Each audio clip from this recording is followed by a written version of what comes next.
دنیا سے جانا سب کو ہے، لیکن اللہ کے نبیوں کی شان نرالی ہے۔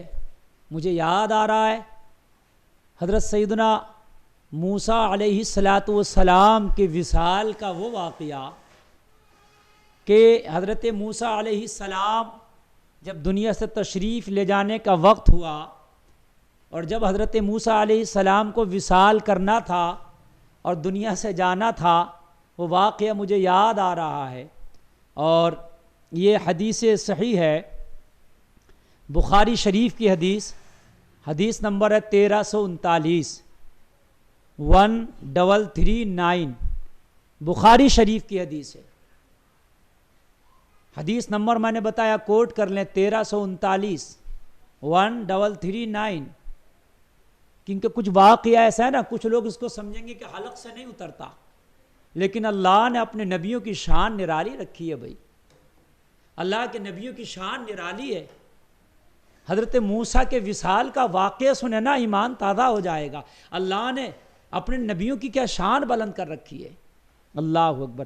آج ہماری موت آتی ہے نا تو موت سے اتنا ڈرتے ہیں، بہت ڈرتے ہیں، ہماری حالت خراب ہو جاتی ہے، اور ڈرنا بھی چاہیے کیونکہ موت بڑی سختی کی چیز ہے۔ بڑے بڑے اچھوں کی آنکھیں پھٹی کی پھٹی، منہ پھیلا کا پھیلا، زبان نکلی کی نکلی رہ جاتی ہے، اور موت کا فرشتہ جب بھی کسی کے گھر میں آتا نا تو اس سے اجازت نہیں لیتا، اس سے پوچھتا نہیں ہے کہ میں تیرے پاس آیا ہوں کہ تیری روح قبض کروں کہ نہیں کروں، لیکن نبیوں کی شان نرالی ہے۔ اب یہاں پر اگر کچھ لوگ یہ کہہ دیتے ہیں کہ نبی بھی ہماری طرح ہیں، تو میں یہ کہوں گا کہ ان کے ایمانوں میں کھوٹ ہے۔ ہماری طرح نبی کیسے ہو سکتے ہیں، یا ہم نبی کی طرح کیسے ہو سکتے ہیں؟ موت کا فرشتہ ہم پر آئے تو پوچھتا نہیں، ہماری حالت خراب ہو جاتی ہے، ہمیں باندھ دیا جاتا ہے، زبان نکل جاتی ہے اور آنکھیں پھٹی کی پھٹی رہ جاتی ہیں، لیکن موت کا فرشتہ جب انبیاء کی بارگاہ میں آتا نا تو ان کی شان نرالی ہوتی ہے۔ انبیاء کی بات الگ ہے۔ جو میں حدیث کوٹ کرنے لگا ہوں، یاد رکھنا حوالہ بخاری شریف کی حدیث صحیح ہے، حدیث نمبر 1339 میں نے آپ کو بتایا۔ حضرت موسیٰ علیہ السلام کے پاس موت کے فرشتے کو اللہ نے بھیجا، ملک الموت کو، جاؤ میرے نبی موسیٰ کے پاس جاؤ اور جا کے ان کی روح قبض کر کے لاؤ۔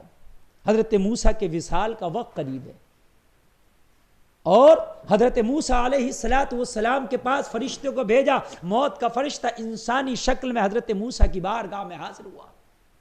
اکثر انبیاء کی بارگاہ میں جب فرشتے آتے تو انسانی شکل میں ہی آیا کرتے تھے اکثر، تو یہ موت کا فرشتہ بھی انسانی شکل میں حضرت موسیٰ علیہ السلام کی بارگاہ میں حاضر ہو گیا، اور حاضر ہونے کے بعد حضرت موسیٰ نے فرمایا کیسے آنا ہوا؟ اب انسانی شکل ہے، حضرت موسیٰ کو رب کا ڈائریکٹ پیغام سنا دیا، ہم تمہاری روح قبض کرنے آئے۔ حضرت موسیٰ علیہ السلام کے پاس روح قبض کرنے کے لیے آیا ہوں، یعنی موت کا پیغام لے کے آیا ہوں، بس اتنا کہنا تھا۔ حضرت موسیٰ نے ایک تماچا رسید کر دیا۔ اللہ اکبر، نبی کی شان دیکھیے، ہے کسی پیسے والے میں طاقت، کسی منتری میں طاقت، کسی سی ایم پی ایم میں طاقت، کسی زمیندار تاجدار میں طاقت، کہ اتنی ہمت کہ موت کے فرشتے سے اس طرح سے پیش آ جائے۔ حضرت موسیٰ علیہ السلام نے ایک تماچا رسید کر دیا اور آنکھ پھوڑ ڈالی، چونکہ انسانی شکل میں تھا تو آنکھ بھی تھی، آنکھ ہونا بھی ضروری ہے، اور آنکھ پھوڑ ڈالی، اور پھر حدیث شریف کے الفاظ ہیں فرجع الی ربی، وہ فرشتہ رب کی طرف لوٹا، فقال ارسلتنی الی عبد لا یرید الموت، کہا مولا تو نے مجھے ایسے بندے کے پاس بھیج دیا جو مرنا ہی نہیں چاہتا، تو میری آنکھ پھوڑ دیا، کیسے بندے کے پاس تو نے مولا مجھے بھیج دیا، تھپڑ مارا کہ آنکھ پھوڑ دیا۔ رب نے فرمایا تو نے وہاں جا کے کیا کہا تھا, تو کس طریقے سے پیش آیا تھا؟ فرشتے نے پوری بات بتائی, میں نے تو موت کا پیغام سنایا تھا. پھر حدیثوں میں آتا ہے رب نے فرمایا نہیں دوبارہ جا. رب نے دوبارہ بھیجا, اس طرح سے پیش نہ آنا, وہ میرا کلیم ہے, وہ میرا نبی ہے, اس کی بارگاہ میں جا کے اس کی بارگاہ کا ادب رکھنا بہت ضروری ہے.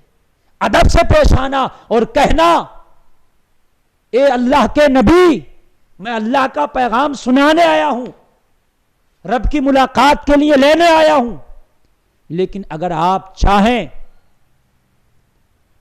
اس دنیا میں رکنا تو آپ کسی بیل کی پیٹھ پر ہاتھ رکھ دیجئے, آپ کی ہاتھ کے نیچے جتنے بال آ جائیں گے ہر بال کے بدلے آپ کی اتنی عمر بڑھا دی جائے گی.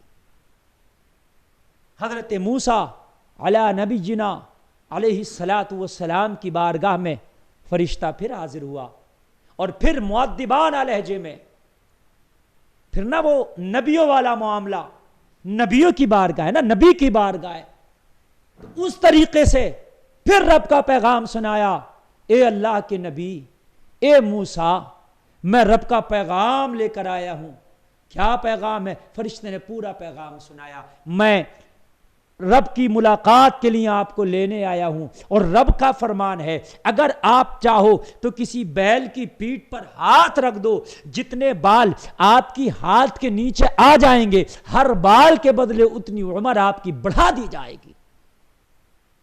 حضرت موسیٰ نے رب کی بارگاہ میں عرض کیا مولا پھر کیا ہوگا؟ میری اتنی عمر بڑھا دی جائے گی, پھر کیا ہوگا؟ رب نے فرمایا موسیٰ اس کے بعد پھر میری ملاقات کے لیے آنا ہے, یعنی پھر موت کا ذائقہ چکھنا ہے. تو حضرت موسیٰ عرض کرنے لگے مولا جب موت کا ذائقہ چکھنا ہی ہے اور تیری ملاقات کے لیے آنا ہی ہے تو پھر اتنے سال بعد کیوں, اتنے دن بعد کیوں, پھر ابھی ہی کیوں نہ آ جائے, میں ابھی تیری ملاقات کے لیے تیار. لیکن حضرت موسیٰ علیہ السلام نے دعا کی مولا مجھے اتنا قریب کر دینا اس ارض مقدس سے, یعنی بیت المقدس سے مجھے اتنا قریب کر دینا کہ کوئی اگر میری قبر سے ڈھیلا پھینکے تو بیت المقدس تک پہنچ جائے, اتنا قریب کر دینا. یہ حضرت موسیٰ علیہ السلام نے دعا کی اور حضرت موسیٰ کا وصال ہوا. نبی کی دعا ہے قبول ہونا ہی ہے, حضرت موسیٰ کی دعا قبول ہو گئی. میرے نبی صلی اللہ علیہ وسلم فرماتے ہیں, حضرت ابو ہریرہ بیان کرتے ہیں, نبی نے فرمایا اگر میں وہاں ہوتا تو میں تم کو دکھاتا کہ بیت المقدس میں راستے کے کنارے سرخ ریت کے ٹیلے کے نیچے حضرت موسیٰ کی قبر ہے. میرے نبی نے یہاں تک فرمایا, نبی جو دعا کرے وہ دعا قبول ہوتی ہے. اللہ اکبر. نبیوں کا جب نام لیا کرو علی نبینا علیہ الصلاۃ والسلام تو نبی پہ درود و سلام بھیجا کرو. بڑے ادب کے ساتھ انبیاء کرام علیہم الصلاۃ والسلام کا نام لیا کرو. نہ ہم نبی کی طرح ہو سکتے ہیں, نہ نبی ہماری طرح ہو سکتے ہیں, نہ ہماری عبادت ہے نبی کی طرح, نہ ہمارے روزے نبی کے روزوں کی طرح. نبی کی عبادت ہماری عبادتوں سے افضل ہے, نبی کی روزے ہمارے روزوں سے افضل ہیں, نبی کی رات کا قیام ہماری رات کے قیام سے افضل ہے. اللہ اکبر. نبی کی زندگی ہماری زندگیوں سے الگ ہے. نبی تو انتقال کرنے کے بعد بھی جب ظاہری موت ان پر طاری ہو جاتی ہے اور وہ موت کا ذائقہ چکھ لیتے ہیں, اللہ انہیں پھر زندگی عطا کرتا ہے اور وہ اپنے جسموں کے ساتھ اپنی قبروں میں ہیں. حدیث شریف ہے, مشکات شریف کی حدیث ہے, ان اللہ حرم علی الارض ان تاکل اجساد الانبیاء فنبی اللہ حی یرزق. اللہ نے زمین پر حرام قرار دے دیا ہے, اللہ نے زمین پر حرام فرما دیا ہے کہ وہ انبیاء کے جسموں کو کھائے. تو اللہ کے نبی زندہ ہیں اور ایسے زندہ ہیں کہ رزق دیے جاتے ہیں, یعنی ان کی زندگی ان کی قبروں میں ان کے جسم کے ساتھ ہے. برزخی زندگی عام آدمی کی الگ ہے. عام آدمی کا جسم گل بھی جاتا، سڑ بھی جاتا، ہڈیاں مٹی بن جاتی ہیں، لیکن انبیاء کے جسموں کے بارے میں میرے نبی نے فرمایا ان کے جسم سلامت ہیں، اور اپنے جسموں کے ساتھ انبیاء اپنی قبروں میں موجود ہیں.